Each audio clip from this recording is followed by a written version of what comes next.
this guy with 50 years up who does interventions professionally is a professional recruiter, most likely, I would bet my money on it, for Alcoholics Anonymous.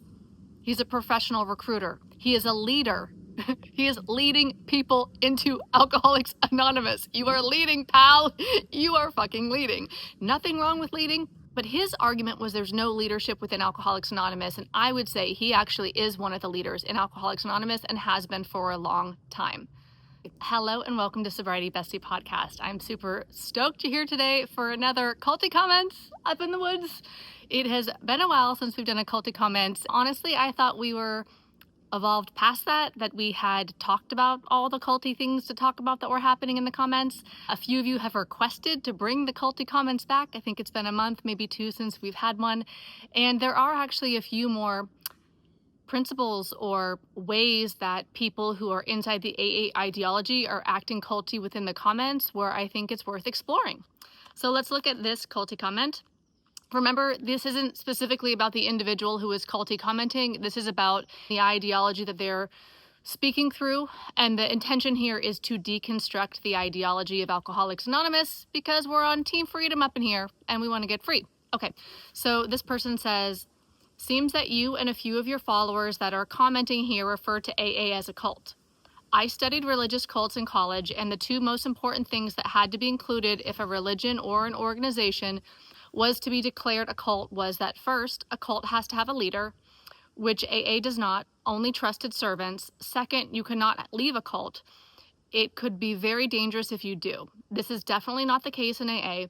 You can leave anytime you so desire, suggesting you leave the idea of AA as a cult out of your dialogue. And for reference here, this specific culty commenter is, I don't know, kind of vibing the channel right now. They've been leaving many comments, dozens recently, all over the place. So some context that I have about this specific culty commenter is they're like coming up on 50 years sober in AA.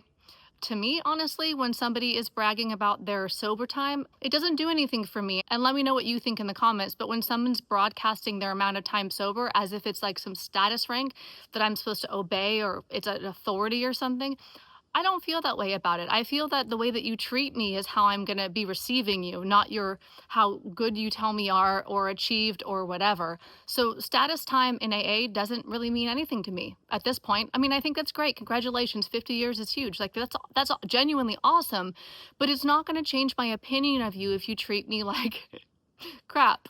So in some of his comments, it's like a hot cold thing where he'll insult me or guilt me or manipulate me, and then other ones he'll invite me for a coffee in person if I'm ever like in where he lives, and then he'll say, hey, can I be on your podcast? Then he'll say, your podcast sucks. So this guy is all over the place. And for me, I'm like, if this is what 50 years of recovery looks like in Alcoholics Anonymous, I don't know, it kind of says a lot more about how you behave than how much time you're claiming to have. Not that I think he's being dishonest about the time claimed, but if you're treating me this way, that's telling me more about this so-called recovery. It doesn't feel like recovery to me. Of course, if you're not drinking, you're abstinent. Like, I'm not arguing that. I'm just saying, and let me know if you agree, let me know in the comments, that the status game doesn't really work for me out here. Having left AA, I don't have a hierarchy which I'm living by that I need to be obedient to like we did in Alcoholics Anonymous. Okay, so let's look at his specific thing. You are referring to AA as a cult, and he's saying basically AA can't be a cult because it doesn't have a leader, and the other one is you cannot leave the cult. It would be very dangerous if you do, if it's an actual cult. Okay, AA for sure has leaders. This is the culty comment that we have not deconstructed yet as far as I can remember. The one about AA can't be a cult because it has a leader. First of all, I don't really give a shit if it's a cult or not, meaning any group, right? It's like, but how is the group harmful? What is the harm within the group? How have I been harmed for the group? How am I believing things that the group had me believe that I can get free from so I can be more liberated, a critical thinker in my life, so that I can have more freedom? That's what I'm more interested in. So this is a cult or not thing, quite frankly, isn't interesting to me. It does point to how we can recover from recovery, if you will, because knowing that we were inside a cult, then we can look at cult recovery and use that as a map to embark on our journey of freedom and deconstruction. And that's been really helpful for me. Okay, so he says AA doesn't have leaders. I'm like, yo, my sponsor was a leader. She told me the steps I needed to live. She told me, she diagnosed me. She said every problem I could ever have is alcoholism. She told me the only solution I would never ever need to every single problem I could ever have was the 12 steps. She told me I needed to do the steps. She did tell me that if I left the group, I would die. So my sponsor 100% was a leader for me. She led me through the program of Alcoholics Anonymous. The old timers in the meetings were leaders. They told me how to do the program. They told me take the cotton out of your ears and put it in your mouth. They told me suit up and show up, and you're responsible for anybody whoever reaches out from AA. The old timers are leaders. The chair or the secretary, whoever's leading the meeting, is a leader.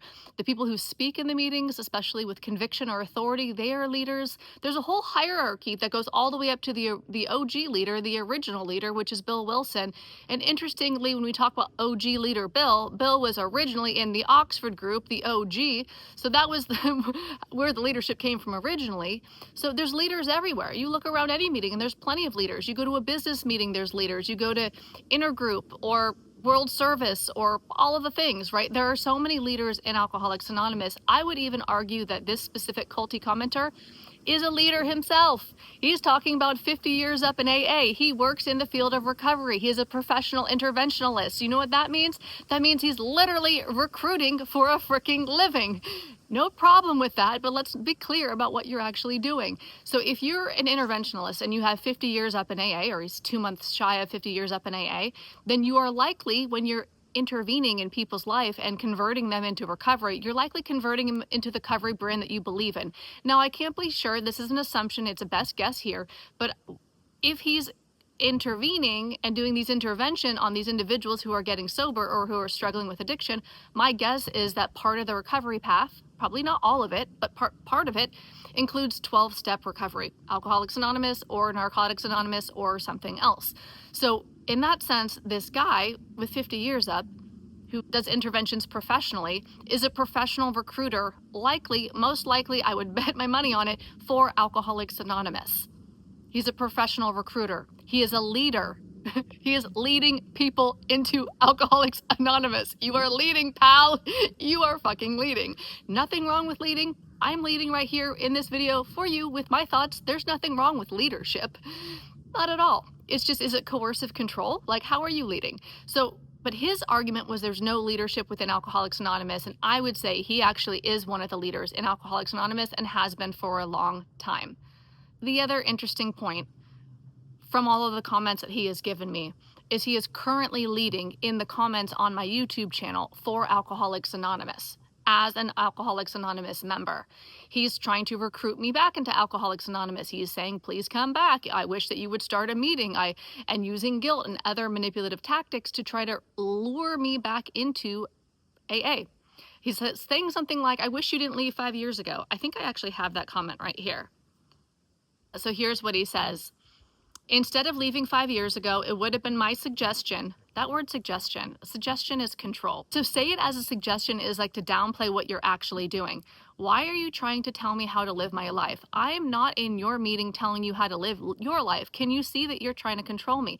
I don't think that the individuals who are doing this can see what they are doing because they're inside the ideology. When I was inside AA ideology, it's like you're a fish in water. You can't see that you're inside. There's no one to blame. Like, I don't think he gets that he's being controlling or manipulative here.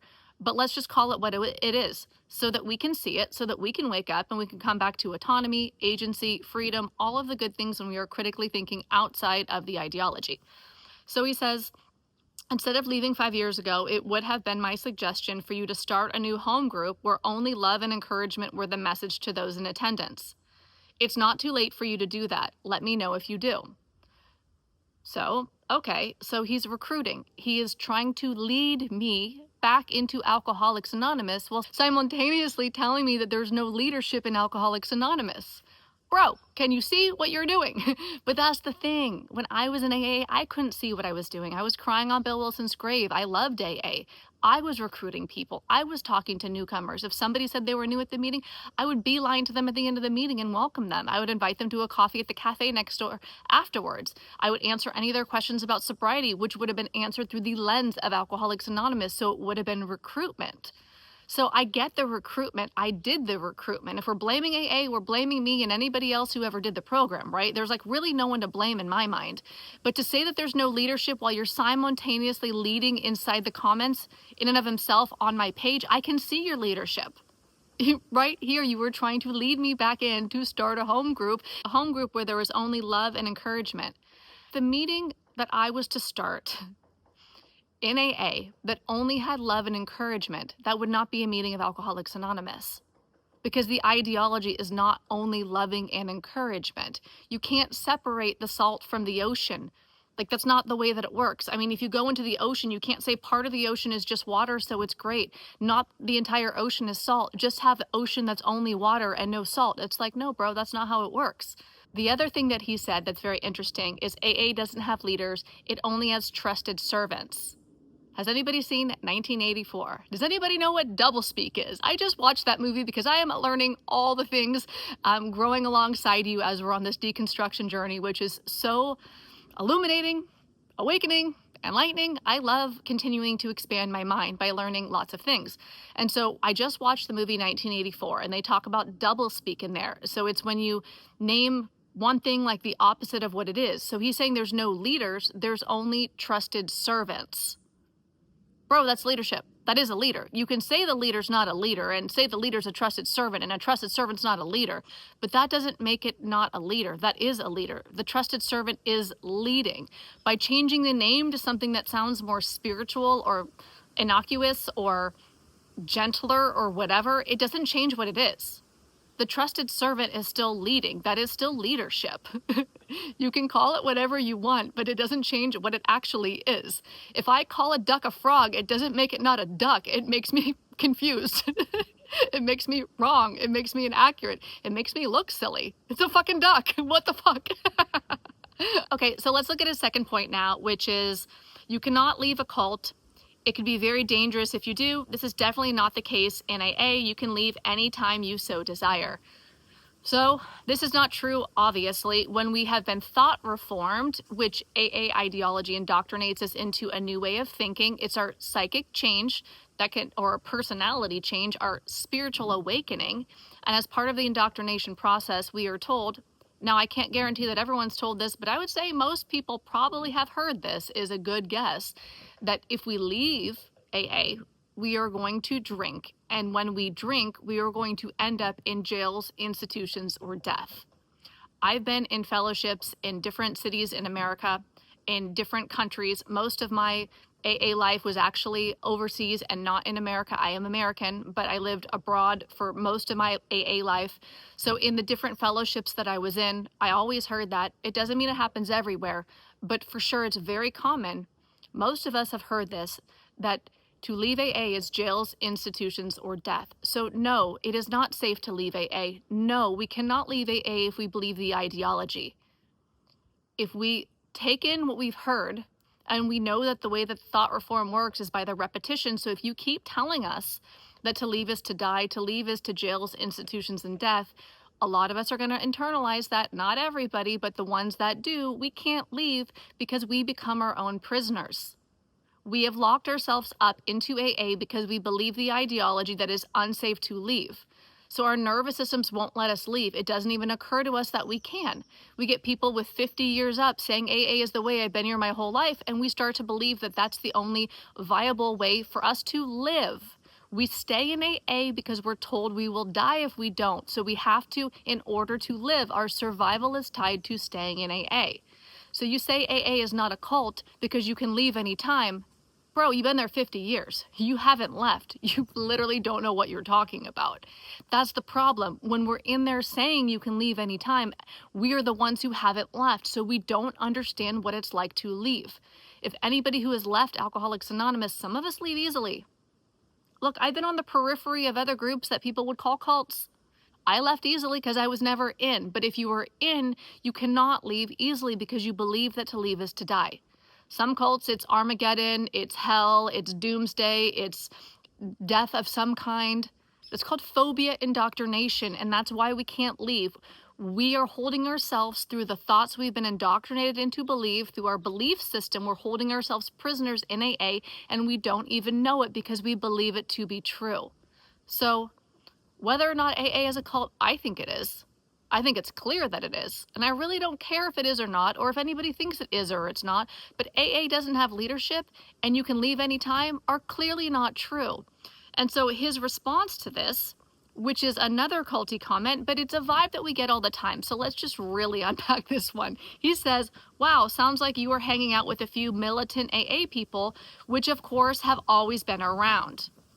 Fortunately for me, I didn't hang around people like this in the program. As mentioned, in 2 months, I celebrate 50 years of sobriety as an active member in AA, and I would not change a thing about my path of recovery.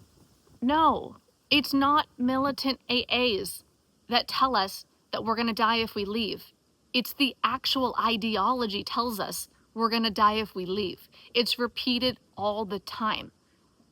It's not that I had a rogue sponsor, although some of the things she said were rogue indeed. It's not that there's a rogue member, although yes, there are rogue or militant members. Aside from the militant members, aside from the militant sponsors, the ideology is militant, if we're going to use that terminology. The ideology tells us that it's unsafe to leave, that to leave is jails, institutions, or death. No, it's not an individual, although some individuals do that. It's the ideology itself. What came up for you while we were exploring this culty commenters AA rhetoric?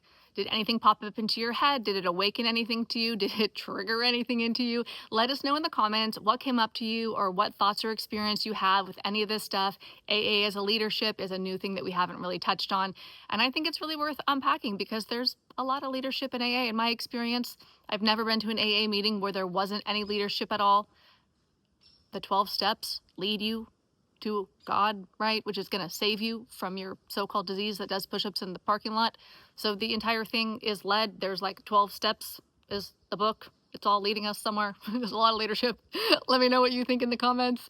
If you would like a group to deprogram with, we have something called the Deprogram Lounge. It is a totally free community.